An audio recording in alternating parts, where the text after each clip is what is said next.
In this video, we will demonstrate the procedures for installing Aspecta floating floor with the Drop-Lock 100 installation profile.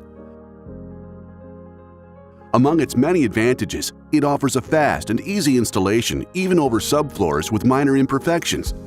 Aspecta floating floors with Drop-Lock 100 must be allowed to expand and contract freely and should never be glued, nailed, or fastened to the substrate in any way. The first step toward an outstanding installation is careful preparation. Follow these pre-installation steps for best results. First, verify that all material to be installed is from the same run.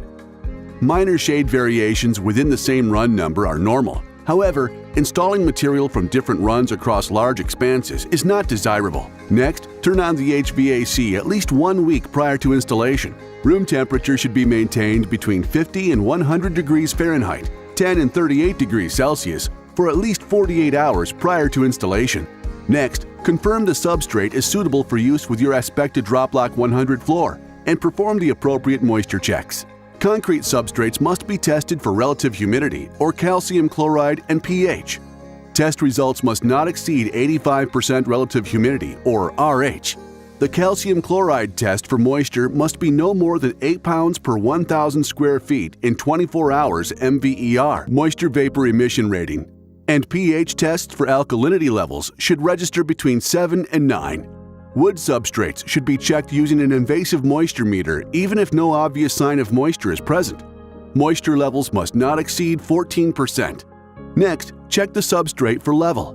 Substrates must be sturdy, sound, and flat within 1/8 of an inch within a 6-foot radius or within 3/16 of an inch within a 10-foot radius. In addition, the substrate should not slope more than 1 inch per 6 feet in any direction. If necessary, fill large cracks or voids with cementitious leveling and patching compound. When installing over ceramic tile in commercial applications, grout lines must be filled.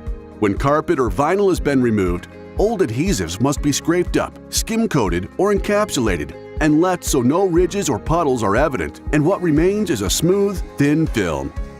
Wood door casings should be undercut to allow the flooring to fit neatly underneath. Do not cut metal door casings. Cut flooring around them, leaving a 3/8 inch expansion space.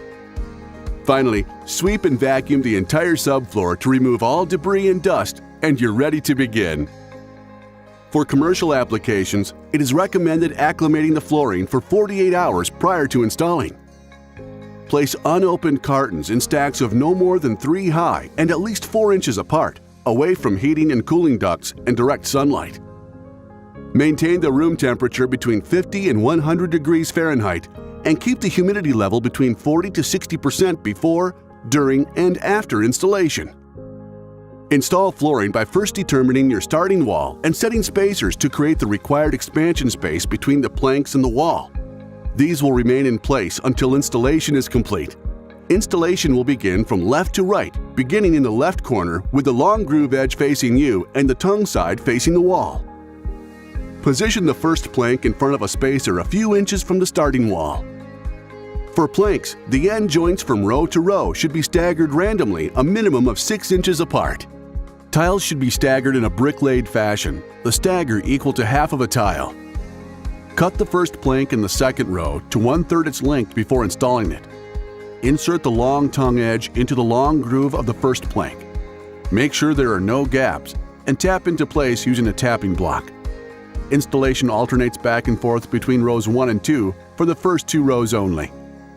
Insert the long side of the second plank in the second row. Then slide it until the short tongue touches the short groove on the first plank of the second row.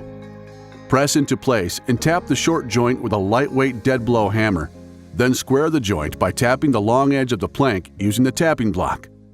Position the long groove of a full plank into the tongue of the second plank in the second row. Then press, tap, and square as before.